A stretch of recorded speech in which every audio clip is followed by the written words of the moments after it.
아멘. 예. 오늘은 창세기 29장 첫 시간은 31절부터 29장의 마지막 절까지 같이 읽고 이 말씀을 첫 시간 상고하도록 하겠습니다. 같이 읽습니다. 여호와께서 레아가 사랑받지 못함을 보시고 그의 태를 여셨으나 라헬은 자녀가 없었더라. 레아가 임신하여 아들을 낳고 그 이름을 르벤이라 하여 이르되 여호와께서 나의 괴로움을 돌보셨으니 이제는 내 남편이 나를 사랑하리로다 하였더라. 그가 다시 임신하여 아들을 낳고 이르되 여호와께서 내가 사랑받지 못함을 들으셨으므로 내게 이 아들도 주셨도다 하고 그의 이름을 시몬이라 하였으며 그가 또 임신하여 아들을 낳고 이르되 내가 그에게 세 아들을 낳았으니 내 남편이 지금부터 나와 연합하리로다 하고 그의 이름을 레이라 하였으며 그가 또 임신하여 아들을 낳고 이르되 내가 이제는 여호와를 찬송하리로다 하고 이로 말미암아 그가 그의 이름을 유다라. 그의 출산이 멈추었더라. 이 개역성경만 읽어가지고는 이해가 좀 어려운 문제가 좀 나와서 킹제임스 성경을 읽어드리겠습니다. 우리 한글 번역과 무슨 차이가 있는지 잘 대조해가면서 들어보시기 바랍니다. 주께서 레아가 미움받는 것을 보시고, 킹제임스 번역을 읽는 거예요. 미움받는 것을 보시고, 그 차이가 났죠. 사랑받지 못하는 거라고 되어 있는데 직역한 거 여기는 미움받는 것을 보시고 그녀의 태를 여셨으나 라헬은 수태하지 못하였더라. 레아가 수태하여 아들을 낳고 그 이름을 르벤이라 하였으니 이는 그녀가 이르기를 주께서 분명히 나의 괴로움을 보셨으므로 이제는 내 남편이 나를 사랑하리로다 하였습니다라. 그녀가 다시 수태하여 아들을 낳고 이르되 주께서 내가 미움받는 것을 들으셨으므로, 거기 차이가 있죠? 내게 이 아들도 주셨도다 하고 그의 이름을 시므온이라 하였으며 그녀가 또 수태하여 아들을 낳고 이르되 내가 그에게 세 아들을 낳았으니 이제 이번에는 내 남편이 나와 연합하리로다 하고 이로 인하여 그의 이름을 레이라 하였으며 그녀가 또 수태하여 아들을 낳고 이르되 내가 이제는 주를 찬양하리로다 하고 이로 인하여 그의 이름을 유다라 하고 낳는 것을 멈추었더라. 자, 이 번역은 아주 좋은 번역이에요. 히브리어로 되어 있는 성경 그 단어의 의미를 그대로 직역해서 잘 번역을 했어요. 근데 이제 개역 성경을 읽으면은 조금 애매모호한 부분이 있어요. 이 동일한 레아가 미움을 받았다라고 하는 거, 우리 개역 번역에서는 사랑받지 못했다 이렇게 되어 있는데 이 동일한 말씀이 율법서인 신명기 21장 15절에 보면 사랑받는 여자가 낳은 자식과 미움받는 여자가 낳은 자식 얘기가 나왔죠. 거기에서 동일한 단어가 미움받는이라고 또 신명기에서는 정확하게 번역이 됐어요. 그렇기 때문에 지금 개역 번역은 의역을 이해해 준 것인데 의미를 너무 훼손시켰다 생각해서 이것을 특별히 말씀을 드린 거예요. 내가 이제 특별히 이것을 이렇게 지적을 한 것은 이것은 성경에서 장자권이 어떻게 이동되는 것과 관계가 되는 거기 때문에 매우 중요하기 때문에 소홀히 여길 수 없다 싶어서 이것을 지적을 지금 일부러 한 거예요. 자료 다 해드렸는데 그 사랑받지 못함을이라고 번역한 그 부분은 사내라고 하는 히브리어 용어가 적, 증오, 원수, 전적으로 미운 그런 의미를 갖고 있다라는 걸 자료로 해드렸어요. 그러니까 지금부터 이제 우리가 나가는 말씀은 30장 두 번째 단락까지 이렇게 쭉 나가는 말씀은 야곱이 아내가 둘이고 첩이 둘이죠. 그런데 그 네 여자를 통해서 12아들들과 딸 하나를 얻게 되었어요. 그런데 그 중에 레아가 6남 1녀를 낳게 되고 나머지 세 여자가 2남씩 2남씩 2남씩 이렇게 해서 아들 둘씩 해서 총 12를 낳고 레아는 6남 1녀를 낳았어요. 그 디나라고 하는 딸이 또 하나가 있죠. 여섯 아들 외에 그 디나라는 말은 공의라는 말이에요. 공의. 그런 의미가 있어요. 이제 디나가 강간 사건을 당하는 것과 그 다음에 그 사건을 통해서 하나님의 공의가 어떻게 집행되는지 그 이름과도 사실은 관련이 있는 거예요. 그것이. 이제 그거는 이제 그 문제가 나왔을 때 와서 더 세세하게 말씀을 나누기로 하고, 오늘은 이 자료 말씀을 가지고 말씀을 나누는데, 네 여자라는 건 신약 성경에서 예수님이 천국 농사를 하실 때는 네 밭에다가 씨를 심는 얘기를 했죠. 여자는 밭으로 밭에 천국 농사를 하는 밭에 대한 상징이고, 원래 히브리어에서는 그 태라고 우리나라 말로 번역을 했는데 그게 사실은 밭이라는 뜻입니다. 그러니까 여인의 태는 세상에서 볼 때는 씨를 심는 밭으로 상징된다는 것을 알 수 있는 거예요. 이제 언어상의 의미가. 그러니까는 세상에는 네 종류의 사람들이 있다. 이제 그런 말이고, 네 종류의 사람들의 마음 상태가 밭으로 상징이 된다. 그래요. 모든 사람들은 이제 이것은 여인의 태로 상징을 해놨지만 그것은 상징이고, 실제로는 이 세상에 생존하는 모든 부류의 사람들의 마음 상태가 어떠냐 그것을 말한다고 말이에요.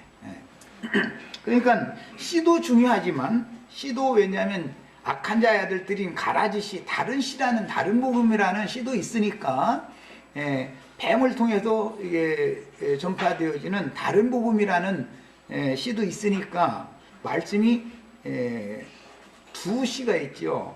그렇지만 똑같이 좋은 씨라고 해도 어느 밭에 심어지느냐에 따라서 결실을 어떻게 할 거냐가 달라진다라는 것을 이제 말하는 거예요. 그러니까 성경에서는 항상 하늘을 다루면 땅을 다루고, 그 다음에 씨를 다루면 밭을 다루는 거예요. 농부를 다루면은 추수할 곡물이 당연히 있어야 되는 거예요. 늘 이게 이런 것을 이제 쌍수다 그래서, 이것을 쌍이라는 말은 짝이다 그런 말이란 말이에요. 이제 뭐 전에 어떤 그 형제가 이제 샤마임이라고 하는 그 하늘들 이제 그 쌍수다라는 것 때문에 이런저런 혼란을 일으키는 말들을 많이 했는데, 원은 짝수다 그 말이에요. 사람은 심령이 있는데 영의 짝이 있다 그 말이에요. 영의 짝은 혼이지 육이 아니죠. 사람의 성전에는, 성막 안에는 막을 쳐져 있는 그 부분이 두 층으로 되어 있죠. 맨 안쪽은 지성소, 하나님의 임재초소 지성소예요. 그 지성소와, 즉 지성소에 계신 하나님은 마당과 짝을 하는 것이 아니고 성소와 짝을 맺는다. 그런 개념에서 쌍수라고 그런단 말이야. 이것을 내가 전에 이제 강조해서 말씀을 드린 적이 있었어요. 그러면 남편이 있으면 아내가 있죠. 짝이라고 그러죠. 학교에서도 뭐 이렇게 짝지어서 안 치죠. 이제 그런 개념이다. 이런 어떤 것을 괜히 뭐 언어 단어 뜻이 어떻든 해가면서 성경이 말하는 의도를 자꾸 훼손시키는 사람들이 중에 너무 많은데, 뭐 내가 어제는 아주 답답해서 고인이 된 어떤 분 그분의 그 강론을 듣고 나서 어떤 형제가 그대로 지금 한 거거든요. 난 그 근원이 어디서 왔다는 것도 난 이미 다 파악하고 있었어요. 그래서 괜히 자기가 남보다 뭔가 더 많이 한다라든지 뭐 이렇게 해서 지식 자랑을 하고 싶어 하는 그런 그 허황된 마음에 사로잡히면 그 엉뚱한 소리를 자꾸 하게 돼 있는 거예요. 사람이 순수한 것이 참 필요해요. 말씀을 읽을 때는. 그래서 이제 성경은 항상 성경 자체가 스스로 해석을 하게 돼 있다. 그렇기 때문에 나는 여러분들이 무조건 성경을 부지런히 읽어라. 성경을 읽되 의문이 나는 점이 있으면 많은 번역본들을 대조해가면서, 번역본들이 상당히 많으니까 대조해가면서 읽어보고 우리나라 말로 번역한 것만이 다 이해가 그래도 불충분하면 외국어로 번역된 성경을 물어를 보든지 모르면 이렇게 해서 겸해서 보면은 성경을 읽으면 스스로 해석이 오게 돼 있는 것이지 무슨 히브리어 헬라어 단어 사전을 뒤져가지고 성경을 해석하는 것이 아니다. 히브리인들이 히브리어 몰라서 예수님 죽인 게 아니고 헬라인들이 헬라어 몰라 자기네 나라 말이에요 그게. 그런데 사도들을 박해하고 죽인 게 아니에요. 히브리인들이 예수님 죽였죠. 헬라인들이 사도들 죽였죠. 그 사람들이 주의 나라 말 몰라서 그런 게 아니잖아요. 그 단어 뜻 몰라 그런 게 아니잖아요. 이게 사람들이 너무 말하자면 엉뚱한 거죠. 말하자면 좀 자랑하고 싶은 거예요. 나는 이렇게 너희 몰라 이런 것도 안다 이런 식으로. 이런 마음을 가지고서 성경을 대하는 태도 자체가 벌써 하나님을 경홀히 여기는, 만홀히 여기는 마음 자세이기 때문에 그렇게 망할 수밖에 없는 거예요. 우리는 성경을 읽을 때는 늘 기도해 가면서 이것은 성경의 조명이 없으면 성경이라는 건 모르는 거예요. 알 수가 없어요. 계시가 없으면 절대 성경이라 알 수 없는 거예요. 계시를 구하는 그런 지혜로운 성도들, 겸비한 성도들이 다 되셔야 되겠어요. 자, 이제 자료 말씀을 읽어 나가겠습니다. 29장 31절로 35절에 있는 이 단락에서는 주의 은총이 없어, 지난번 번역에서는 사랑함을 받지 못한다고 되어 있지 않고 총이 없음을 보시고 이렇게 번역을 했었죠. 네. 그런데 원문대로 직역하자면 오늘 내가 킹제임스 성경에서 읽어준 것처럼 미움을 받았다. 미움을 받았다. 미움받는 여자라는 그 개념을 이제 이해를 하셔야 되고, 사랑받는 여자라는 개념을 이해를 하셔야 돼요. 미움받는 여자라는 개념은 유대교를 말한다. 유대교. 주님의 몸된 교회. 여자 하면은 주님의 짝인, 즉 배필인 교회를 상징하는 거예요. 성경에서는 전부 성경이 말하는 남자 여자 얘기가 나오면 예수님과 예수님의 배필된 교회를 말하고자 하는 거단 말이에요. 기본적으로. 그런데 어떤 교회는 예수님의 미움의 대상이 되는 교회도 있고, 어떤 교회는 예수님의 사랑하심을 받는 대상이 되는 교회가 있다. 이것을 지금 말한 거예요. 예. 이제 기본적으로 이제 큰 틀이 이래요. 그 다음에 미움받는 여자는 레아였고 사랑을 받는 여자는 라헬이었어요. 그런데 오늘 읽은 말씀에 의하면 레아는 자식을 쑥쑥 잘 낳고 라헬은 사랑을 받는데 자식이 없었었죠. 이제 이런 것을 하나님의 경륜이다 그래요. 원래 어떤 사람들은 미움받는, 예수를 믿는데 미움을 받는 걸 말하는 거예요. 안 믿어서 미움받는 걸 말하는 게 아니고, 믿는데 미움을 받는 사람들은 그 모든 신자들의 신앙 상태가 육신에 있는 자들이다 그 말이에요. 사랑을 받는 여자다라는 것은 영에 있는 신자들이 모인 교회다 그런 말이에요. 이게 이제 이 기본 개념을 이해를 하시고, 육신에 있는 자들로 구성되어져 있는 그런 주님의 미움의 대상이 되는 교회도 첩이 있다 이게. 첩이 본처만 있는 게 아니라, 자, 그럼 본처 자식과 첩 자식은 전혀 다른 거다라는 걸 내가 지난 시간에 아주 강조해서 말씀드렸어요. 고대 사회에서는 첩 자식은 아버지의 제사나 아버지의 출상에도 참여하지 못했었어요. 그만큼 이게 신분 차이가 어마어마한 거예요.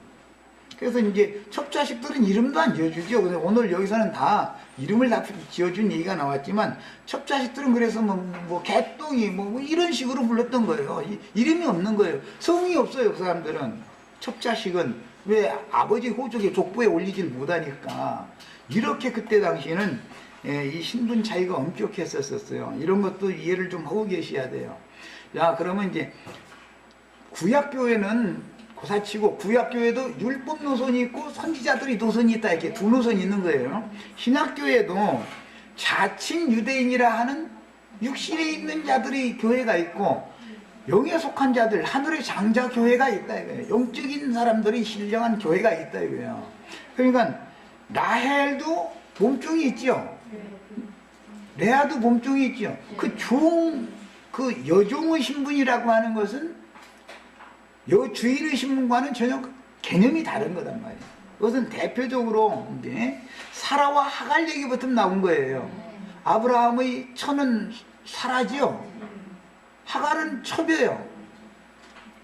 하갈은 이스마엘 계보로의 12지파를 방백들을 낳고, 사라는 지금 이삭, 야곱 12지파 계보단 말이에요. 그래서 신약 갈라디아서에서는 우리의 어머니는 사라다 이렇게 말을 한 거예요. 위에 있는 예루살렘이 우리 어머니는 사라다. 이게 영적인 신자들의 어머니라는 것은 이게 모든 각 신자들의 교회를 어머니라고 그래요. 네. 이게 그 구약 성경의 율법에 내 부모를 공경하라 이런 말이 나오면, 부하면 예수 그리스도를 말하는 거예요. 하나님 아버지를 말하는 거예요. 뭐 하면은 교회를 말하는 거예요. 이게 성경을 해석할 때는 성경이 성경 자체를 해석을 해주기 때문에 이런 이해를 하는 게 필요해요. 자, 이제 자식 낳는 얘기로 쭉 오늘 말씀이 이어갔는데, 여자는 구원을 얻으려면 어떻게 해야 구원을 얻는다고 되어 있죠? 네, 해산을 함으로 구원을 얻는다 이렇게 되어 있어요. 디모데후서에 나오는 말이에요. 야, 여자가 그럼 해산을 못하면 구원을 못 받는 거예요, 말하자면. 그러니까 라헬은 그 언니가 계속 자식을 낳는데, 자기는 자식을 못 낳으면 그때까지는 구원의 때가 왔다 안 왔다? 그 말이단 말이야. 네. 자, 그러면 구원자 예수 그리스도의 신약 교회라고 하는 것은 라헬로 대표가 되는데, 그것은 때가 이르러야 되는 거다 그런 말이야. 구원이 임하려면 때가 차야 되는 것이다 그 말이야. 그게 구약 시대라고 하는 율법과 선지자의 때가 다 차야만, 지나가야만 신약 시대가 개시되는 것이다 그 말이다. 이런 것을 여기서 전부 암시적으로 지금 이렇게 기록을 해놓은 거예요. 자, 이제 이런 큰 윤곽을 가지고 자료 말씀을 같이 읽어보겠습니다. 맏아들인 르벤이 후일 아비의 침상에 오름으로 장자권을 잃게 되고, 아비의 침상에 오른 사람이 또 나왔죠, 구약성경에. 압살롬이요. 네? 반역자였어요. 아버지 왕권을, 장자권을 자기가 강탈하기 위해서 반역을 했는데 아비의 침상에 올랐어요. 그런데 아비의 침상에 그가 올랐을 때 하나님의 말씀이 뭐라고 했어요? 그를 죽이기로 작정하셨습니다 그랬죠. 인간 세상에서 본다 할지라도 만약에 자식놈이, 뭐 친어머니는 당연히 아니겠죠. 뭐 서모나 무슨 이제 예? 첩어머니니까 이제 그렇게 함부로 돼 있겠지만은, 그래도 하나님의 질서에서는 아버지의 여자와 나의 여자는 다르죠. 그럼 무슨 이거는 완전히 세상에 있을 수 없는 일이죠. 그런데 그런 것도 성경에 아주 적나라하게 그대로 기록이 된 거예요. 그것은 이제 신약 성경에도 고린도전서 5장에 보면 자기의 아버지의 아내를 이라고 하는데 원은 여자를 그래요. 아버지의 여자를 취했다 하는 어떤 자가 있다. 그 말이 나왔죠. 자, 근데 구약 시대도 그렇고 신약 시대도 그렇고 인간 세상에서 우리는 상상도 할 수 없는 이런 일이 일어난 거예요, 실제로. 그건 물론 친어머니는 당연히 아니에요. 친어머니 같은 건 있을 수 없으니까. 예. 그래도 첩이니까 나이가 뭐 이제 자기하고 그 맏아들하고 나이가 비슷하고 이제 모든 조건이 그랬겠죠. 그래도 이것은 하나님의 창조 위기의 질서를 범했기 때문에 그런 짓을 하는 놈은 반드시 죽여야 된단 말이야. 그래서 하나님이 죽이기로 작정한 놈은 이상한 짓도 할 수 있다라는 걸 이렇게 성경이 암시를 해놓은 거예요. 그런데 르우벤이 12아들들 중에 맏아들이었었어요. 맏아들인데 이제 그런 짓을 저질렀죠. 그 장자권을 빼앗기게 된 것은 아비의 침상에 오르는 일 때문에 빼앗겼죠. 자, 원래는 가만히 있었으면 르우벤이 장자가 되는 거였잖아요. 예. 이것은 교회 생활 가운데에서 아버지 앞에 반기를 들었다 이거예요. 인도자에게 반항하고 반기를 들었다 이거예요. 그리고 몇몇의 교회 성도들을 지가 차고 나가가지고서 자기가 목회를 따로 했다 그런 말이단 말이야. 이런 걸 상징하는 거예요. 이게 교회 생활이라는 질서를 배워야 되는 거예요. 제일 중요한 게. 모세가 인도자지만 모세가 죽기 전에는 여호수아가 인도를 할 수가 없는 것이죠. 모세가 죽으면 자연히 여호수아가 인도자가 되는 거예요. 엘리야가 인도자일 때 엘리야가 죽어야 엘리사가 인도 직분을 하는 것이죠. 요한이 죽어야 예수님이 인도 직분을 하는 것이죠. 예수님이 죽어야 사도들이 인도 직분을 하는 거예요. 이것은 미개 질서다 이 말이에요. 그런데 그냥 지멋대로 만약에 어떤 일을 교회 생활을 방자해 행했다 그러면은 이미 받은 면류관인데 뺏겨버린다 그 말이다 이 말이에요. 이런 것을 잘 성경에서 이해를 잘 하셔야 되겠어요. 그 다음에 둘째인 시므온과 셋째인 레위는 디나의 강간사건, 디나라는 말은 이제 공의라는 그 여성형 명사인데, 디나가 강간을 당했을 때 공의를 하나님이 어떻게 집행하실 건가? 뭐 이게 관련이 되는 거예요. 그런데 혈기로 시므온과 레위가 혈기로 가서 다 죽였다 이렇게 돼 있죠. 이게 하나님의 공의의 집행은 혈기로 하는 것이 아니다 말이죠. 성령의 인도를 따라야 된다 이제 그 말이란 말이야. 그 문제 때문에 장자권을, 그러면 이제 르우벤이 장자인데 장자권을 뺏겼으면 다음 차례는 시므온 거잖아. 시므온과 레위가 똑같이 그 짓을 했으니까 둘째 셋째도 장자권을 또 뺏기는 거예요. 그래서 네 번째 유다가 왕권을 구약시대에는 갖게 된 거예요. 그래서 유대지파가 계속해서 왕위를 이어받게 됐어요. 그래서 유대지파의 다윗 왕이 대표자로서 이스라엘의 왕이었고, 그 후로 대대로 유대지파가 이제 왕권을 갖게 됐었죠.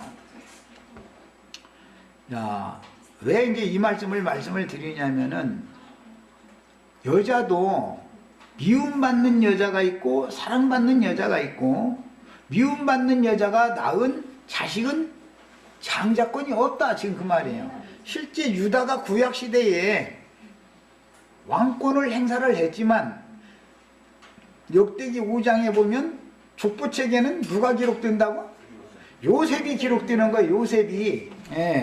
그러니까 레아가 난 자식은 어쨌든 장자권이 없다 그 말이다 그 말이에요. 미움을 바친 여자가 자식은 잘 낳지만 그 자식들이 장자권을 승계하지 못한다 그 말이에요.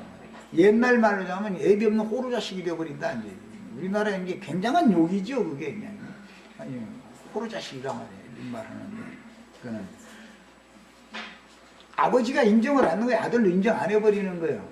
호적에 딱 올렸다가 싹 호적을 그냥 삭제해버렸다 이런 말이란 말이에요. 이런 것 때문에, 이런 개념 때문에 여호와의 책에 기록이 되었다가 그 이름이 흐려지는 얘기가 그래서 나오는 거예요. 율법에.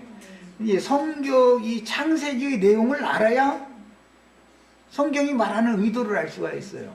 자, 흐려졌다고 해서 그러면 그 부모의 자식인데, 그 아버지의 시를 받은 자식인데 영원히 멸망받느냐? 그건 아니다 이 말이에요. 이게 이제 여기서부터 어려워지죠. 사람들이 생각하는 것과 다르기 때문에 일시적으로 어느 시대까지만 경륜적으로 그 본의를 빼앗기고, 그 다음에 왕권이 없는 대신 일반 백성으로, 예를 들어서 그 고대 사회에는 어떤 대신이었지만 어떤 대신이 범죄를 저지르면은 대신과 그 대신의 부인, 정경 부인이라고 그러죠. 그 삼정성의 부인 복은 정경 부인이라고 그러죠. 그 사람을 징역 보낼 때 정경 부인을 일부러 망신 주려고 그러는 거예요. 어떤 저기 지방 관아의 어떤 수령의 술 시둥두는 이런 사람을 그냥 빼서 하는 거예요. 죽일 수는 없으니까. 그 이제 망신 주려고 그러는 것이죠. 그런데 그런 걸 보고 다시는 그런 이제 그 왕권에 대해서 도전을 하거나 뭐 음모를 꾸미거나 이걸 못하게 하려고 이제 그렇게 한 건데, 그렇게 되면은 대신이 양반 가문에서 대신 정경 부인 사이에서 난 자식이라 할지라도 그 반역자 영모죄에 해당된 사람의 자식은 과거라든지 이 공무에 절대 응할 수가 없는 거예요. 그 이름을 나라에서 삭제해버리기 때문에 그 이제 상놈이 된다 그러는데 이제 그것을 상놈이라고 하지 않고 이제 우리나라에서는 중인 범인들이 된다. 예? 일반 사람들과 똑같이 된다. 그러니까 그게 결국은 상인이 일상적인 사람들과 같이 되는 것이죠. 이렇게 했어요. 그렇다 해서 그 사람을 아주 죽인 건 아니잖아요. 이런 것을 알아야 된다. 자, 그러니까 그렇게 되면은 무궁이 부끄러움을 당하는 것이죠. 죽지는 않지만 부끄러움이 행사하는 것이죠. 정경 부인이 그 저기 지방 관아 군수 뭐 이런 사람들 가서 종살이를 하게 만들어 버리면 죽지 못해 사는 거예요. 그러니까 또 이제 절개 있는 이제 그런 정경 부인은 이제 나는 더 이상 살고 싶지 않다 해서 이제 그 옛날 그 여인들은 그 장도라고 해가지고 자기 자신을 이렇게 수모를 더 이상 당하고 싶지 않을 때 이게 자결을 할 수 있게 그랬는데 그런 것을 못하게 하기 위해서 몸수색을 해서 장도를 뺏어버린단 말이에요. 그러고 나서는 종을 딱 시키는. 그게 그렇게 되면 부끄러움을 무궁히 당하는데 죽지도 못했죠. 그 계시록에도 보면 죽고자 해도 죽지도 못하는 얘기 나오죠. 그렇게 무자비하게 한 거예요. 그렇게 사는 것이 얼마나 부끄러움이 되고 수치가 되겠어요. 이제 그 사람이 시대가 바꿔지면 다른 왕이 있으면 그 사람 또 불러 올리죠. 다시 회복이 되죠. 세상 나라의 이치가 성경에 그대로 나오는 거예요. 바깥 어둠에 쫓겨났다가 이름이 흐려졌다가 다음 시대에는 이름이 다시 농명이 된다. 이렇게 해주는 거예요. 이것이 성경 이야기입니다. 자, 그 다음에 더 일어나겠습니다. 이제 레아에게 은총이 없었다. 이제 오늘 내가 말씀 지적해 드린 것처럼 레아가 아주 미움을 받는 여자였다라는 말은 야곱이 그 진실한 사랑은 라헬에게 있었다라는 말인데 이 말은 라헬은 좋은 밭이다 그런 뜻이에요.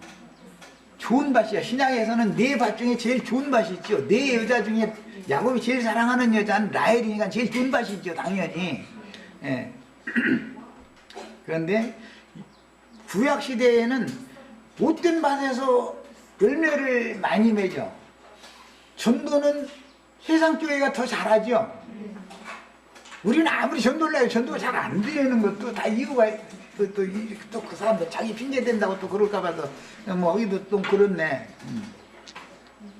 그런데 육신에 있는 사람들은 육신적인 말로 사람들을 이렇게 설득을 하니까 다 육신에 속한 사람들이니까 당연히 그 말 다 듣기가 쉽고 이해가 잘 된다 해가면서 많이 모이게 돼 있죠. 그런데 영적인 말을 하면은 못 알아듣는 거죠. 그러니까 그 이단 나왔더만 이래버리고 안 오는 거예요, 이게. 그래서 전도가 잘 안 되는 거예요.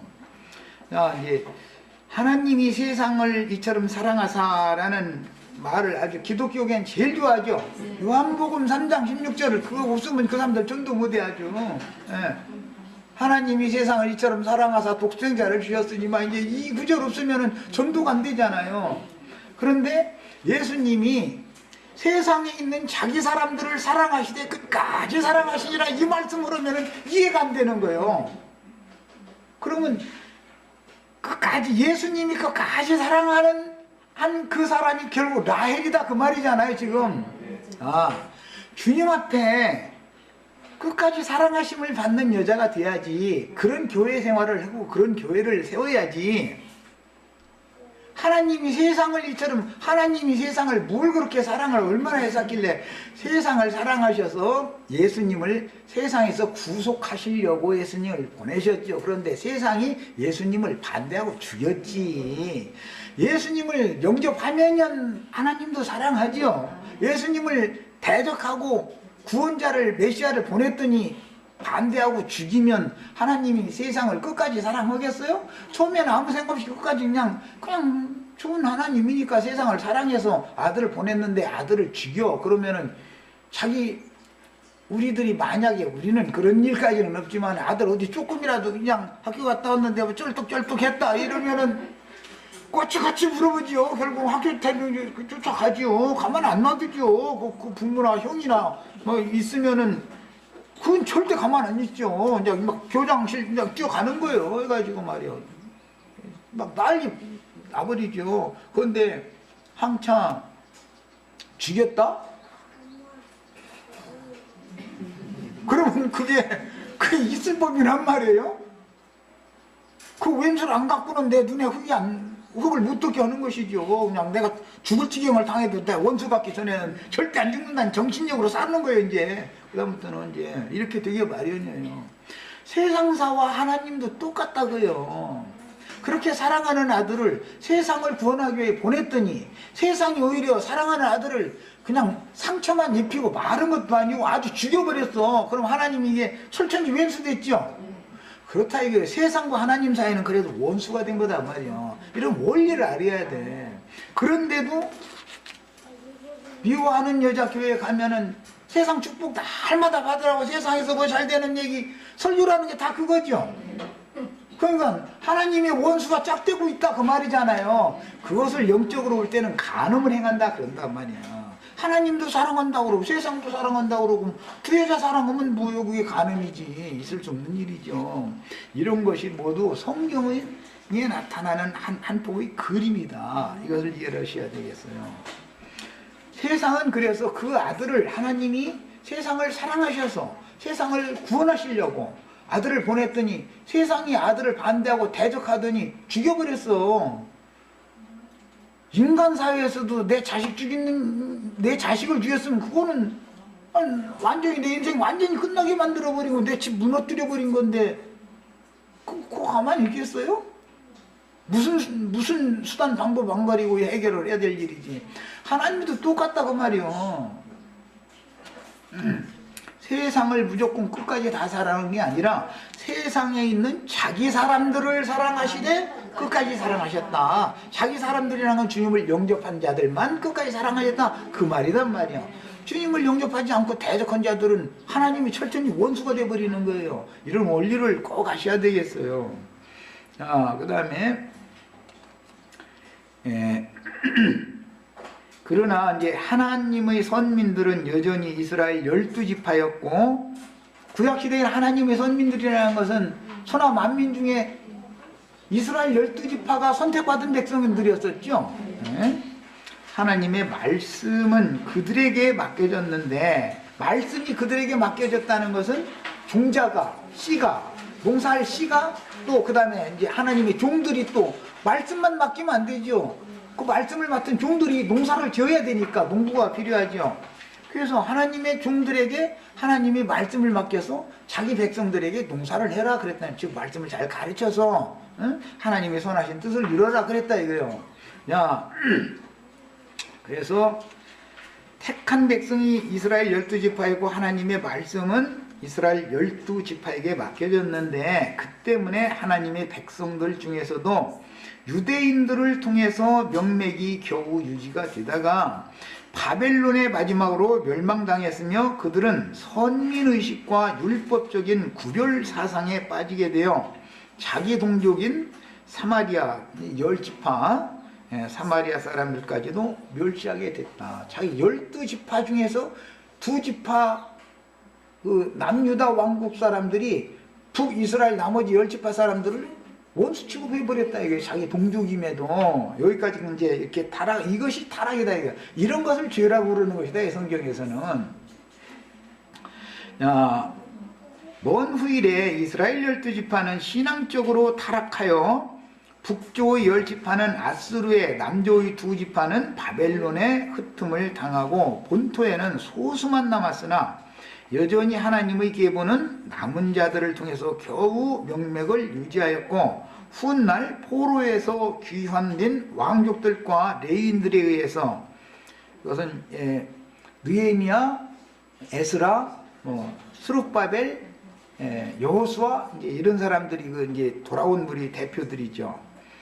이스라엘 왕국을 회복하였지만 곧바로 페르시아와 헬라와 로마의 속국이 대대로 이렇게 불과 한 400년, 500년 단위로 계속해서 속국이 되었어요. 이게 다니엘 7장의 예언을 이룬 것이죠. 그래서 그 후에 로마의 속국이 되었을 때 메시아로 예수님이 보내심을 받았습니다. 예수님이 보내심을 받았을 때는 호정령이 딱 내려졌죠. 예. 그러니까 왜 예수님이 세상에 보내심을 받으면 세상에 호정령이 왜 내려지겠어요? 민수기 계수를 하는 것과 같은 것이죠.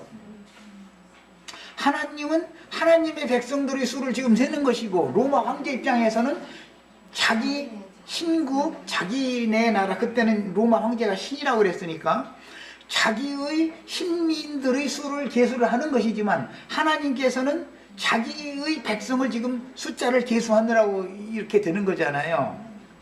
야, 그러면은 하나님의 신민으로 계수가 된 사람들이면은 그 이름을 기록을 생명책에 하려면 어린 양의 생명책에 기록이 되어져야 되기 때문에 당연히 예수님의 구속을 이룬 후에 사도행전에서 회개하고 돌이켜서 교회 안에 들어와야만 두 번째 계수에 들어가게 되는 것이지, 교회 밖에서 1차적으로 계수가 됐을지라도 다 잘려나갈 수가, 흐려질 수가 있다는 것을 보여준다 이거예요. 육신으로 오신 예수님 때 예수님을 따라다니던 사람들이라고 해서 다 천국 백성이라고 누구도 보장 못한다 그 말이야. 자, 그 다음에 야곱의 맏아들 르우벤의 르우벤의 행위는 후일 어미의 하체를 범치 말라. 이제 율법이 아주 여러 번 나오죠. 어미 병하신 율법의 근거가 되며 자식이 어미의 하체를 범한다라는 뜻은, 어미의 하체는 아비의 하체니라 이렇게 돼 있죠. 아비와 어미는 한 몸이니까, 그러니까 어미를 범하는 건 아버지를 범하는 것이죠. 그게 이것은 이스라엘을 범하는 것은 나의 여호와의 눈동자를 범하는 것이다 이렇게 표현을 했죠. 네. 그게 이스라엘 백성들과 하나님은 부부관계로 상징이 된 것이기 때문에 이스라엘 백성들을 함부로 하면은 사실은 이스라엘 백성들의 하나님을 함부로 하는 것이다 그 말이에요. 이제 그것이 나타나는 상태는 이스라엘 백성들을 목양하게 하신 하나님이 세운 목자들을 가르침 받던 어떤 제자들이 반기를 들고서 하면은 그것이 반역이다 이 말이에요. 그게. 그것은 사실은 여호와의 눈동자를 범하는 짓을 하는 거예요.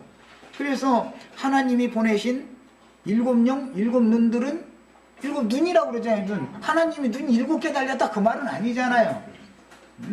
온 땅에 보내심을 받은 하나님의 종들을 일러서 그 하나님의 종들이 계시를 하는 그 종들에게 말씀의 계시를 그 종들에게 주셨기 때문에 그들이 하나님의 눈이다. 눈이라는 보는 역할을 하는 거니까. 그래서 그들이 인도를 해야지 계시를 받지 않은 여호와의 눈이 아닌 자들이 가르치면 소경을 인도하는 것이다 이렇게 표현을 하는 것이다 이 말이야. 자, 그 다음에 율법의 이제 근거가 되며 자식이 어미의 하체를 범한다면 아비의 모든 숨은 죄들을 들추어내므로 자신의 생명의 근원을 부끄럽게 하는, 이거 함의 짓을 했었었죠. 거기에서부터 저주가 이제 계속 오는 거예요.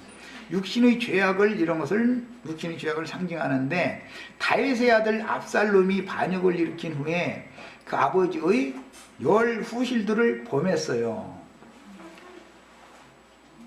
이는 하나님이 압살롬을 죽이기로 작정하셨기 때문이다. 사무엘서에 보면, 역대상에 보면 이렇게 되어 있어요.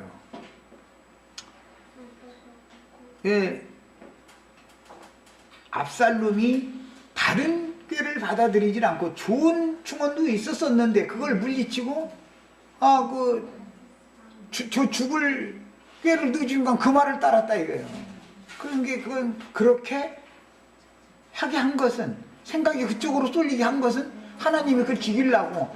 하나님이 죽이려면 정당하게 그가 범죄한 사실이 근거가 있어야 정죄하고 죽이지. 아무 죄를 진 사실이 없다면 어떻게 죽이겠어요? 그러니까 죽일 수밖에 없는 죄를 범하게 만들어버린 거예요, 하나님이. 이게 우리는 어떤 영에 따라서 사람이 움직여진다는 것을 잘 아셔야 되겠어요. 자, 그 아비의 동일한 생명을 받고도 아비의 지위를 찬탈하려는 야망에 의하여 눈멀어서 반역을 일으키고 금수와 같은 육신의 일을 저지른 다윗의 아들 압살롬의 패역은, 이게 사무엘하기에서 계속 나오는 얘기인데, 교회 생활에서 제자들 중에 영적 반역자들이 교회를 분열시키고 자기를 따르는 자들을 데리고 나가서 교회를 이렇게 나누는 짓을 하는, 이것을 상징하는 것이다. 그래서 이제 신약교회에서 보면은 그게 영지주의자들이 요한사도와 함께 모이는, 잘 모임을 갖고 있는 사람들에게 자기네들의 가르침을 따르면은 뭐 무슨 신령한 특별한 뭐가 있는 것처럼 아주 이렇게 하고 요한사도와 모이는 그 모임을 비판하고 요한사도를 비판하고 이래가지고서 약간 우하고 그냥 그 적그리스도들을 따로 나갔다 이거예요. 근데 이는 요한사도가 표현할 때 뭐라고요? 그들의 신앙이 우리와 같지 아니함을 나타내는 것이다. 믿음 자체가 서로가 다르기 때문에 그랬다는 거예요. 그런 걸 일러서 이미 예수님이 예언하실 때는 가라지, 악한 자의 아들들이다. 가라지 씨가 추수 때 되면 열매로 드러난다 그랬는데 그렇게 열매로 드러났었던 것이다. 그런데 그 일이 매 세대마다 이제 계속 반복되는 거예요. 우리 세대라고 일이 안 일어날 수는 없죠. 똑같은 거예요. 이런 것을 성경으로 알면은 방자해질 수가 없어. 그 묵시, 계시가 없는 자는 방자해진다 그래요. 방자하면 망하는 거예요, 무조건하고. 그 다음에 이런 자들은 반드시 공의로운 하나님께 멸망을 당하게 마련이다 라는 것을 이해하셔야 돼요. 그 다음에 둘째인 시몬과 셋째 레위가 그들의 여동생 디나의 강간 사건에서 취한 과격한 행위는 천연적인 사람의 분개심 및 정의감에 의한, 뭐 인간 나라에서도 막 인간적인 정의감이 불타가지고 막 이렇게 막 나라를 소란스럽게 하고 오는 사람들이 참 많죠. 그런데 사실은 그 사람 개인 비리를 들춰내면 또 다 범죄가 없는 사람은 없다 이거예요. 이게 뭐든지 사람이 사는 세상에서는 뭐든지 어떤 틀이라는 것이 있고 한계라는 것이 있어요. 하나님이 정해주신 틀과 규격 내에 머무르는 걸 배워야지, 한계를 넘었으면은 자기를 망하게 하는 짓이다 이거예요. 자기를 지금 죽이는 짓이다 이거예요. 이 뭐든지 세상 말로도 그래요. 도가 지나치지 않느냐 이렇게 말하죠. 어떤 규정이 있다 이거예요. 보편적으로 다 인정하는, 모든 사람이 인정하는 어떤 틀이 있다 이거예요. 그 틀을 넘어서 버리려고 하는 것이 이게 뭐냐, 자기를 죽이는 짓을 하는 거다 그래요. 그런데 영의 세계에서는 가르치는 자들이 그러면 자기 혼자 죽는 게 아니죠. 미혹하는 자가 되니까 따라오는, 뭣도 모르고 따라오는 자가 같이 죽으니까 이게 문제죠. 그 다음에 사람의 의와 혈기로는 하나님의 의를 이루지 못한다. 야고보서에 보면 혈기는 하나님의 의를 이루지 못한다 그랬죠. 여기서 이게 따온 말이에요. 그 다음에 시몬과 레위의 분개한 행위는 인간으로 보면 당연히 그래야 되는 것이 의로운 거예요 그게. 그러나 그것이 하나님의 의는 아니었다는 거예요. 하나님의 의는, 디나는 그 사건 때문에 시집을 가요 못 가요? 아니 여자로 태어나서 시집 못 가면은 그 이제 후손도 없고 이제 인생 그걸로 끝난 것이죠. 이런 것이 상징이다 이거예요. 그래서 사실은 우리는 신앙생활을 시작해서 교회를 통해서 그리스도께 당연히 시집을 가야 되는 거예요. 그런데 주님이 장가들러 오시지를 않으면 어떻게 되겠어요? 신앙생활 열심히 했는데 뭘 상징하는지 아시겠죠? 이게 하나님의 공의가 이루어진 거다. 디나라고 하는 이름대로 돼버린 거예요 그게. 인간의 의와 하나님의 의가 어떻게 다른지를 보여주는 거예요. 그래서 디나라는 이름이 공이라는 의미예요. 참 너무너무 놀라워하죠. 그 다음에 시간이 다 됐어요? 그러면은 첫째 시간 여기까지 하고 잠깐 쉬었다 가서 이어서겠습니다.